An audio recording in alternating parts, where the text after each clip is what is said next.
Hey guys. It's Techno the VC hero here. These are some lost stories from Keque that were never made into videos. I have taken 3 of the audio files and compiled them together. Enjoy!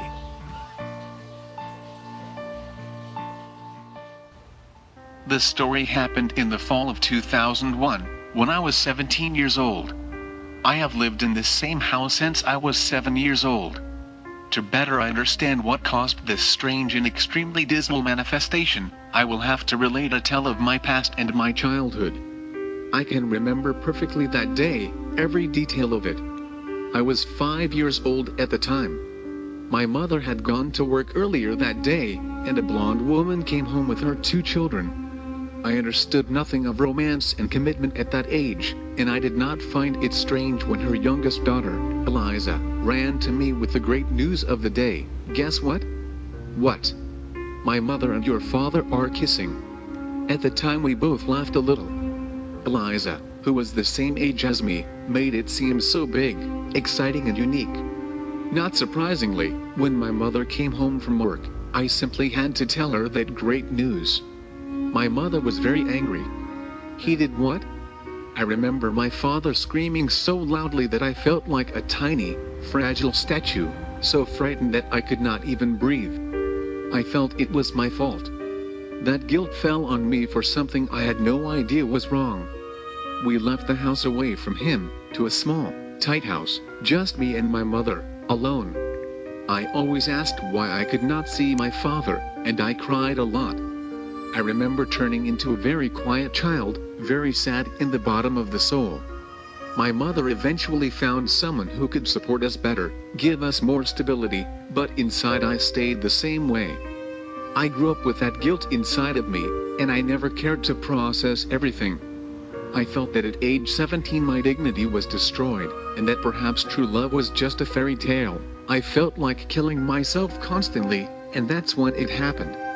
I was feeling totally deserted that week. My mother and I were having trouble communicating, and everything was going wrong. It began with these exceedingly real dreams of these horrible, malignant, black, faceless creatures. In those dreams, they were hovering around hospital beds of people dying. Sometimes I would wake up feeling like I was being petted by one of them. The only classification I had of them is that they were the Death Reapers. Shadows without faces, masked by darkness, they terrified me in my dreams. I've never had such vivid and repeated dreams. It finally ended one night when I was lying in my bed. In my dream they were around me, encircling me in my bed. Then they began tearing my skin, digging my body from my soul, stealing my breath. I woke up completely sweaty, feeling the comfort of my sheet. When I looked ahead, there was one of them, in front of my closet. I could not breathe again. I thought it would go away if I rubbed my eyes, but when it did not go away, I panicked. I wanted to scream.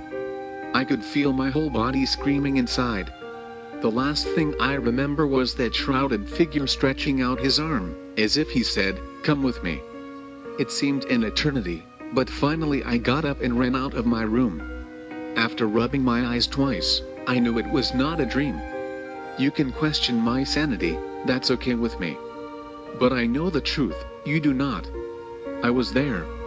I still look over my shoulder every night before bed, but I've never seen him again.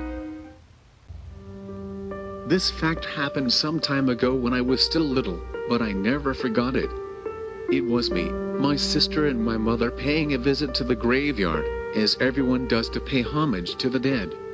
I always liked going to cemeteries and putting flowers in the tombs of strangers, and on this day I made my mother go as usual. We went there to visit the grave of my mother's sister, who had passed away when she was still a baby. We placed the flowers, visited some tombs, and we were leaving the cemetery when we noticed an old lady dressed in very old clothes sitting on a tomb. I noticed the old clothes, but I found it normal because my great-grandmother wore these clothes too. Thing of older people. She was sitting in a tomb asking for coins. When we passed her, my mother decided to give her a coin. Then we turned to give the coin, and where is she? She had disappeared and the cemetery was not full. We looked around, and nothing. We decided to look at the tomb, and what was not our surprise when we noticed that the photo of the tomb had the same old woman who was sitting there asking for coins. We looked frightened at each other and decided to leave. To this day this story intrigues me, because the three of us have seen her as a real person, and we also saw the photo of the tomb together showing that it was that old woman who was sitting there asking for coins. Now, why would that old woman after she died be asking for coins? In my town, I grew up listening to reports from people, including relatives and friends, who had encounters with werewolves, other creatures or ghosts. But in my neighborhood, reports about werewolves are old and frequent. Even today there are cases of people who have seen it, and one day it happened to me. On a Saturday night, June, I went to a party, the Miners' Party, a very good party here in the city. I left the party, I left my girlfriend home and went to my house. We lived very close to each other.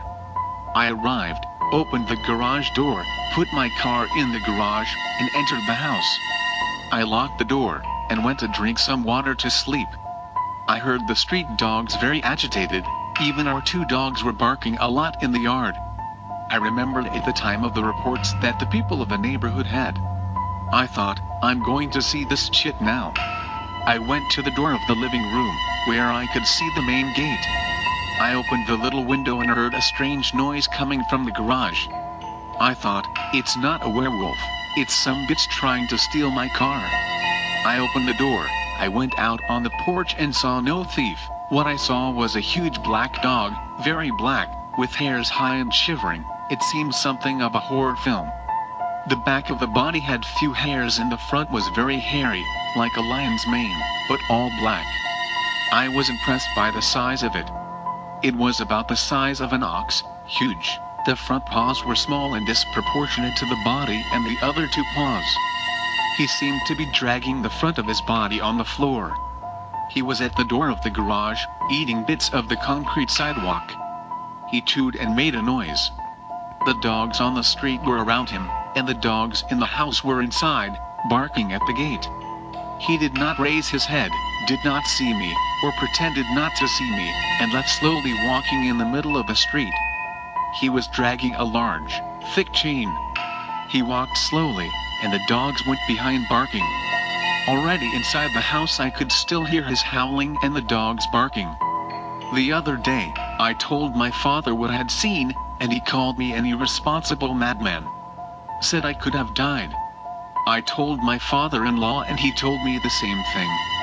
Later, other people in the neighborhood, including the people from the church, also saw the same creature.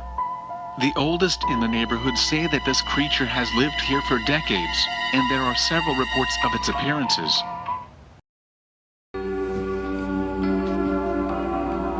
Thank you so much for watching this video. Do not forget to subscribe to this channel and the following channels above. Until next time, stay weird.